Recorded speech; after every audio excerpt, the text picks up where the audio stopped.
Dear students, আমি BM sir বলছি।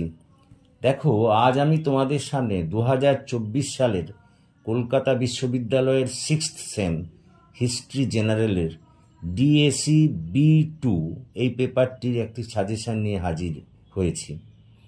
বিগত কয়েক বছরের প্রশ্ন এবং আমার অভিজ্ঞতার উপর ভিত্তি করেই তৈরি করেছি এই সাজেশনটি, এবং বিগত অভিজ্ঞতা থেকে বলতে পারি এখান থেকেই কিন্তু তোমরা কমন পাবেই। দেখো, আমি এখানে 3টে গ্রুপে তোমাদের সাজেশান দিয়েছি। একটা হচ্ছে 5 নম্বর প্রশ্নের সাজেশান, একটা 10 নম্বরই, আর একটা 20 নম্বরই। তো আমার ধারণা এবং বিশ্বাস যে তোমরা এগুলি করলেই এখান থেকে পুরোপুরি কমন পাবে।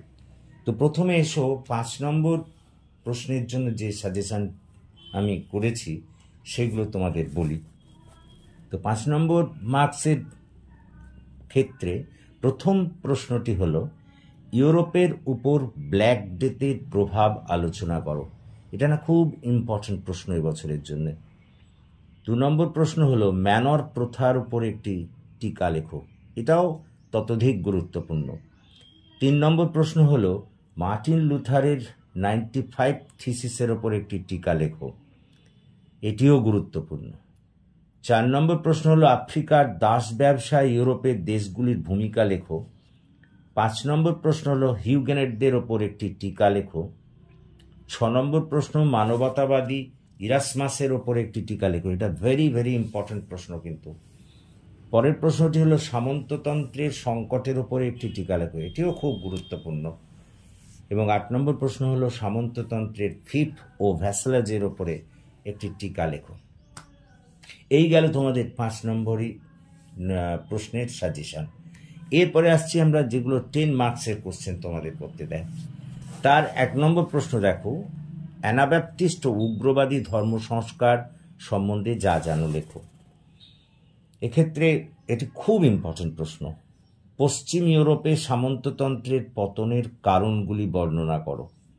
ভেরি ভেরি ইম্পর্টেন্ট প্রশ্ন। 3 নম্বর প্রশ্ন, নতুন বিশ্বে স্পেনীয় সাম্রাজ্য কিভাবে একটি বিশাল ও স্থায়ী খনিভিত্তিক জনসমাজে পরিণত হয়েছিল।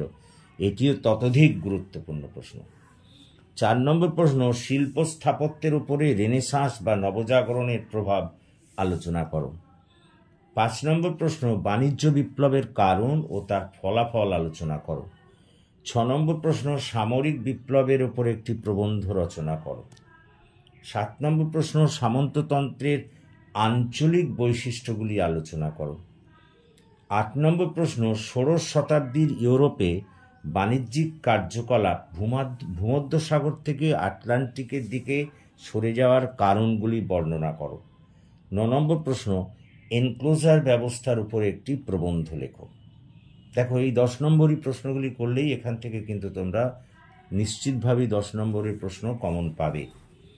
পরের প্রশ্ন 20 নম্বরের প্রশ্নের জন্য। এবারে 1 নম্বর ক্ষেত্রে 20 নম্বর প্রশ্নের 1 নম্বর যেটাকে করবে 20 নম্বর প্রশ্নের জন্য, ইংল্যান্ডে শিল্প বিপ্লব কেন প্রথম ঘটেছিল। ভেরি ভেরি ইম্পর্টেন্ট প্রশ্ন, ধরে নিতে পারো এসে গেছে এবছরের। পরের প্রশ্ন, মূল্য বিপ্লব বলতে কি বোঝো, ইউরোপের অর্থনীতিতে এর প্রভাব লেখো। এটিও ততোধিক গুরুত্বপূর্ণ প্রশ্ন। 3 নম্বর, মুদ্রণ বিপ্লব বলতে কি বোঝো, মুদ্রণ বিপ্লবের তাৎপর্য বর্ণনা করো। এটিও খুবই গুরুত্বপূর্ণ প্রশ্ন। 4 নম্বর প্রশ্ন, মানবতাবাদী আন্দোলনের বৈশিষ্ট্যগুলি আলোচনা করো। 5 নম্বর প্রশ্ন, জ্ঞানদীপ্ত স্বৈরাচার বলতে কি বোঝো, এর বৈশিষ্ট্যগুলি লেখো। এটিও ভেরি ভেরি ইম্পর্টেন্ট প্রশ্ন। পরের প্রশ্ন, ইউরোপে সামন্ততন্ত্র থেকে ধনতন্ত্রে উত্তরণ সম্পর্কে যে বিতর্কটি আছে তা আলোচনা করো। ভেরি ভেরি ইম্পর্টেন্ট, ধরে নিতে পারো এই প্রশ্নটা এবারে তোমরা প্রথমেই দেখতে পাবে।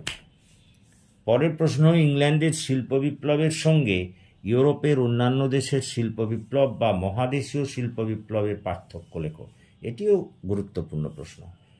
পরের প্রশ্ন, ইংল্যান্ডের ধর্ম সংস্কার আন্দোলনকে কি একান্তই রাষ্ট্রীয় উদ্যোগ বলা যায়, তোমার উত্তর ব্যাখ্যা করো। খুবই ইম্পর্টেন্ট প্রশ্ন।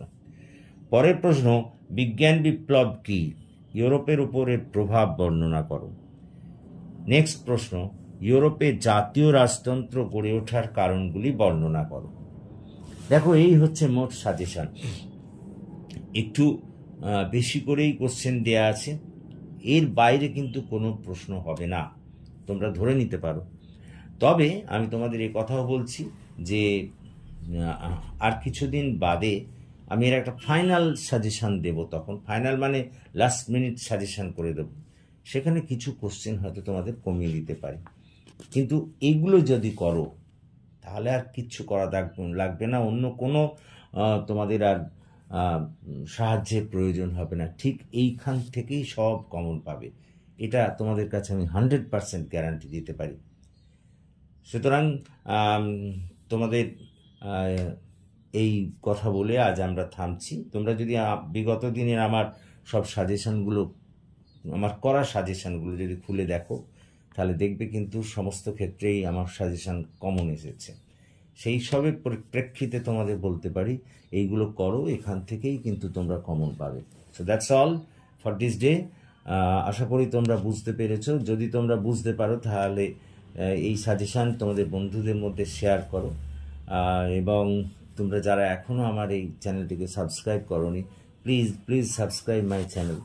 আমাকে এগিয়ে আসতে সাহায্য করো, যাতে আমি তোমাদের আরও বেশি করে কাজে লাগতে পারি। So that's all for this day. Thank you for watching and listening. Please comment, share and subscribe to my channel. Have a good day.